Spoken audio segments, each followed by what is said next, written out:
Rich, yesterday you delighted us with your first experience with Scientology, and when you left off, you had just attended a Sunday service, and we're off to the L. Ron Hubbard birthday extravaganza. That's right. Yesterday I told you about how on my first day with the church, I went to the Sunday service where I was in a room with a big iron bust of L. Ron Hubbard, the founder of Scientology, at the front, and at one point they invited all of us in attendance to the big L. Ron Hubbard birthday bash at the Back Bay Hilton that following Sunday. And obviously the chance to get jiggy with a bunch of raging Scientologists doesn't come around every day. So needless to say, Saturday night I took my ass down to the Back Bay Hilton and got ready to throw down Xenu style. I had been looking forward to this for a while. Thetas need not apply. Theta, see you later, baby. So because they had never told me what time that the party started, and going to the Scientology Center to find out is downright emotionally exhausting because they just try to get stuff out of you the whole time. Earlier that afternoon, I called the Hilton and asked what time the Scientology gathering started, and they told me 8 p.m. 8 p.m. it is, baby. I popped on the khakis. I can tell by the way you use your walk, you're at level 3. You're an OT3, that's right, baby. I grabbed some cash for the ATM for a couple adult beverages and got to the Hilton at 8 o'clock on the nose. Well, the receptionist told me that the Scientology party was on the second floor. So I walked up this flight of stairs, and I immediately knew I was in the right place because right at the top of the stairs was a big Scientology sign that, as I was saying, like every other piece of Scientology marketing, looks exactly like a Journey album cover. So I knew I was in the right place. But as I walked in, I guess that I didn't see what I envisioned in my head of the Scientology party looking like. I guess the whole time I had imagined the Let's Dance scene from Footloose.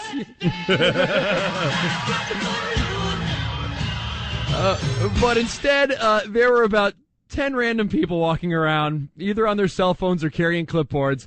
There was no music, and it was eerily quiet. Now, are you sure that you couldn't see the people that achieved OT 6 or whatever the hell it is? Right. They as people would tell us, they're apparently immortal, so maybe they've achieved invisibility. Or they were just on the ceiling. They were literally dancing on the ceiling. They were taking Lionel Richie's words to heart. So to the right where I walked in was a room with a pre-cut cake and what looked like a big silver pot of coffee.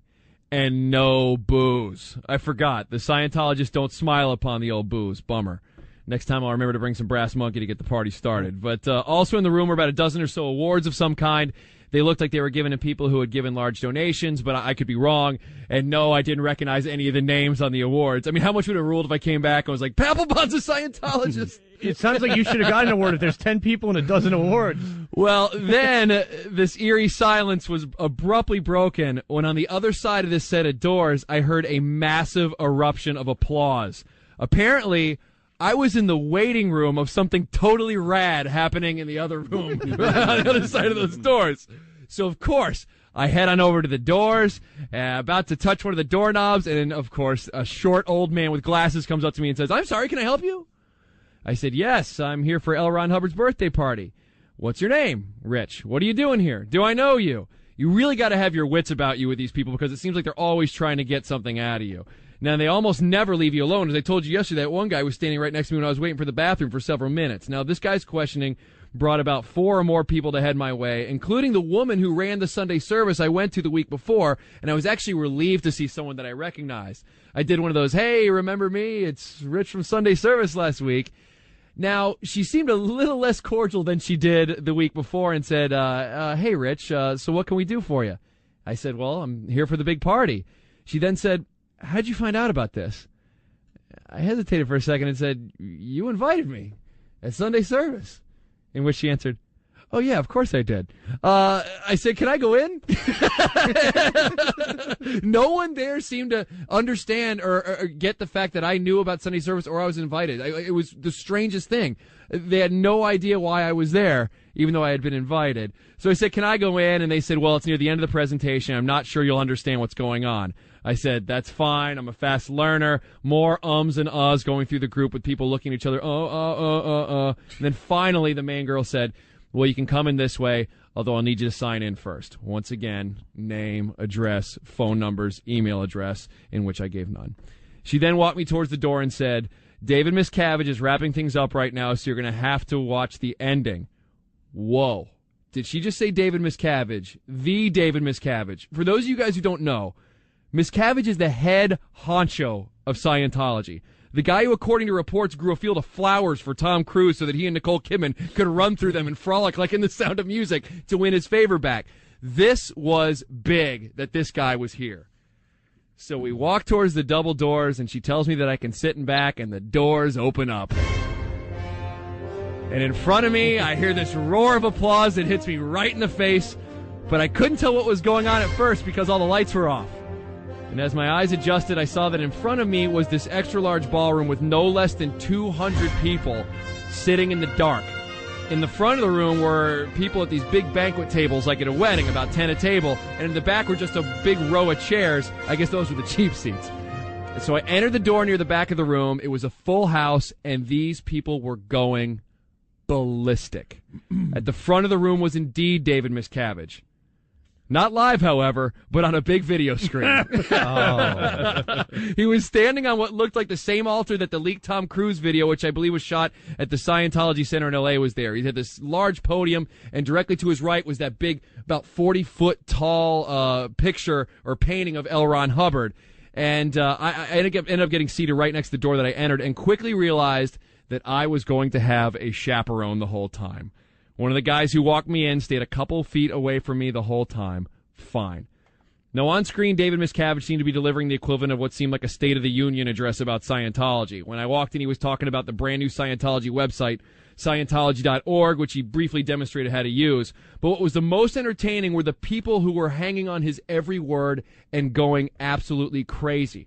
Simple things like the description of how to point and click to places on the website were greeted with thunderous applause, people yelling, "Awesome!" and then standing up and cheering, which seemed to me a little odd because Miscavige wasn't actually there. He was on a video. It was almost like the James Brown Church from the Blues Brothers. People were going nuts. And then he talked about how Scientology is moving into the future, growing rapidly. He's a very good speaker. He really is. And the satellite broadcast ended with the voice of L. Ron Hubbard giving some words of wisdom over a montage full of people once again looking into the sunset, having fun with their kids, landing that multi-million-dollar deal for nameless corporations. And then it ended with L. Ron Hubbard's head floating through space, and everyone in the room chanting something very loudly 3 times. I think it was LRH, LRH, LRH. Seemed like something out of a movie. And then finally the satellite broadcast was over. At least I thought it was a satellite link-up until that big screen abruptly turned that familiar light blue and read the words DVD stop. These people had been watching a DVD for 2 hours. Wow. It wasn't even standing up and applauding. A DVD.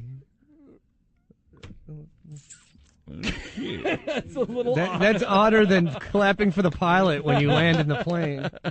So the lights go on, and I see a real person walk on stage as if to start speaking to the crowd, and immediately my chaperone walks up to me and says, "Hey, Rich, I want to show you a couple things. Come with me." So I get up and ask what's going on, and he says, "I just want to explain a few things about what you just saw as you walked me out of the ballroom." I said, "Hey, can I watch the rest of the presentation?" He said, "You can, but you might not understand it. It's just a bunch of boring awards and presentations." And I said, I think I would still like to watch it. He said, "It's for parishioners only." In which I said, I thought you just said I could watch it. And then he answered simply, "It's for parishioners only." Small silence, and then he started talking to me in a voice just loud enough that I couldn't hear what was going on in the other room. Damn it. I then one more time said that I was invited and that I would indeed like to see the presentation. And he said to me, "Do you watch media?" Which I thought was the strangest question. I answered back, "What do you mean, like TV? Of course I watch media." He said, "So you see how Scientology's been talked about recently?" And I was like, "You mean like Tom Cruise?" "Yeah, the jumping on the couch, South Park, all the lies and stuff. Here's the thing. We just don't want any of this stuff getting on YouTube and all." So basically he's saying I'm going to go in there and videotape the whole thing and put it on the internet. Which, of course, you didn't. You didn't videotape anything or record any audio. Not at all. Not at all. You just went to experience it for yourself. Right, but that seemed like a kind of strange assumption for someone trying to get you into the organization. I am going to do something that is odd here. I am going to agree with the Scientologist guy. I think it would be in the best interest to keep these events only to people that you were pretty sure about. I wouldn't want too many. Why? Randoms. If it's a religion and you want everyone involved? Because every time it seems like that you're under the assumption that everyone is supposed to be involved. I just think that whenever any of this video gets it's a catastrophe for them. So because the stuff usually ends up being really weird. I would agree with that. I would agree.